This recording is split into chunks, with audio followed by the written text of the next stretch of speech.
খুনি হাসিনা বাংলাদেশে আসবে, তবে এসে সে আগে বিচারের মঞ্চে দাঁড়াবে, এরপর ফাঁসির মঞ্চে দাঁড়াবে। খুনিটা উড়ে গিয়েছে, মস্তিষ্কটা চুয়ে পড়ছে মাথা থেকে। সেই খুনি হাসিনা এবং তার দল আওয়ামী লীগ এই বাংলাদেশে নতুন করে প্রোগ্রাম দেয়। আমাদের সম্মানিত শিক্ষকবৃন্দের অবস্থান শ্রদ্ধার জায়গায়, সম্মানের জায়গায়, যেখানে থাকার কথা ছিল এখন সেখানে নেই। এটার জন্য আমরা সবাই যেমন কিছুটা দায়ী, আমাদের সম্মানিত শিক্ষকবৃন্দও অনেকাংশে দায়ী।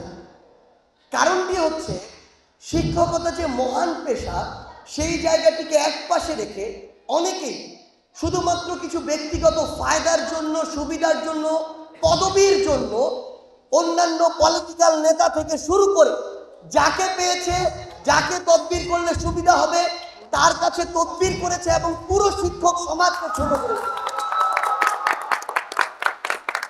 আমরা মনে করি এই যে ছোট করা, নিজের সাময়িক কিছু সুবিধার জন্য পুরো একটি শিক্ষক সমাজকে আমরা ছোট করছি, এ কারণে আমার শুধু নিজের ব্যক্তিত্ব নষ্ট হচ্ছে না, বরং সামগ্রিকভাবে আমি এমন একটা কালচার তৈরি করছি যে আমার একজন শিক্ষককে আমার একজন পলিটিক্যাল লিডারের কাছে একটা প্রমোশনের জন্য, ভালো পদবীর জন্য ধর্ণা দিতে হচ্ছে। সো এই যে সামগ্রিক কালচারটা, এটা আমাদের সম্মানিত শিক্ষকদের যে অবস্থান, তাদের যে মর্যাদা, এটার হানি ঘটায়। এবং আমাদের সম্মানিত শিক্ষকদের মর্যাদা যখন ডাউন হয়ে যায়, সামগ্রিকভাবে রাষ্ট্রের কাঠামো কিংবা তারা যে আত্মসম্মান নিয়ে শিক্ষার্থীদেরকে শিক্ষা দিতে পারে, সেই জায়গাটাতে বিঘ্ন ঘটে। আমরা আপনাদেরকে অনুরোধ করব, আমি জানি এই প্রতিষ্ঠানে এমন অনেকে আছেন যারা অতীতে এই কাজগুলো করেছেন।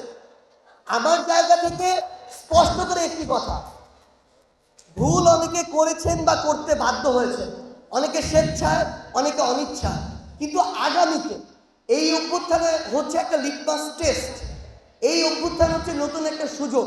আমরা অনুরোধ করব আগামীতে শুধু এই প্রতিষ্ঠানে, পুরো বাংলাদেশের শিক্ষক সমাজ আপনারা আপনাদের ব্যক্তিত্বটা ধরে রাখবেন।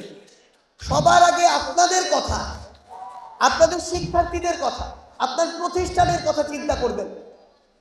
পলিটিক্যাল ওই জায়গাটা চিন্তা করার আপনার প্রয়োজন নেই। একজন শিক্ষক 50 জন রাজনৈতিক ব্যক্তিত্বের যে সম্মানের অনেক উঁচু জায়গা থাকতে পারে। তো আমরা যেন আমাদের এই জায়গায় আমাদের ফাইট করতে হবে আসলে, কারণ জায়গাটা অনেকটা নষ্ট করে ফেলা হয়েছে। সেটা রিগেইন করাটা ইম্পর্টেন্ট, সেই জায়গায় যেন আমরা কাজ করি। এবং সামগ্রিকভাবে শুধু একটি কথাই বলতে চাই, আমরা আমাদের চোখের সামনে আমাদের শত শত ভাইয়ের রক্ত দেখেছি, লাশ দেখেছি। আমরা দেখেছি আমাদের ভাইকে পয়েন্ট ব্ল্যাঙ্কে কপালে শুট করা হয়েছে, খুলিটা উড়ে গিয়েছে, মস্তিষ্কটা চুয়ে পড়ছে মাথা থেকে। আমাদের অসংখ্য ভাইকে দেখেছি চোখে গুলি করা হয়েছে, চোখটা খুলে পড়ে যাচ্ছে। তো এই দৃশ্যগুলো আমাদের চোখের সামনে দেখা। এখন আমরা যখন হসপিটালে যাই, এই দৃশ্যগুলো দেখি। এই বাংলাদেশে ওই খুনি হাসিনা এবং তার দল আওয়ামী লীগ 6 মাস যেতে না যেতে আবার প্রোগ্রাম দেয়। যেই খুনি হাসিনা এবং আওয়ামী লীগের হাতে 1,500 শহীদের রক্ত, লক্ষাধিক ভাইয়ের রক্ত লেগে আছে, সেই খুনি হাসিনা এবং তার দল আওয়ামী লীগ এই বাংলাদেশে নতুন করে প্রোগ্রাম দেয়। যদি এই বাংলাদেশে মুক্তিযুদ্ধের ওই সময় যেই পাকিস্তানি হানাদাররা আমাদের ভাইদের বোনেদের হত্যা করেছিল, তারা যদি হায়না হয়, হানাদার বাহিনী হয়, তাহলে এই আওয়ামী লীগ, ছাত্রলীগ, যুবলীগরা এই 24-এর সবচেয়ে বড় হায়না এবং হানাদার বাহিনী। এই খুনি হাসিনা নাকি বাংলাদেশে আসবে খুব দ্রুত। বিভিন্ন তাদের নেতাকর্মীরা জেল থেকে এই কথা বলছে। আমরা স্পষ্ট করে বলি, জেল থেকে যাদের মাধ্যমে এই কথাগুলো বাইরে আসছে, তারা ওই হায়নাদের অংশ এবং তাদের ইচ্ছা অনুযায়ী খুনি হাসিনা বাংলাদেশে আসবে, তবে এসে সে আগে বিচারের মঞ্চে দাঁড়াবে, এরপর ফাঁসির মঞ্চে দাঁড়াবে।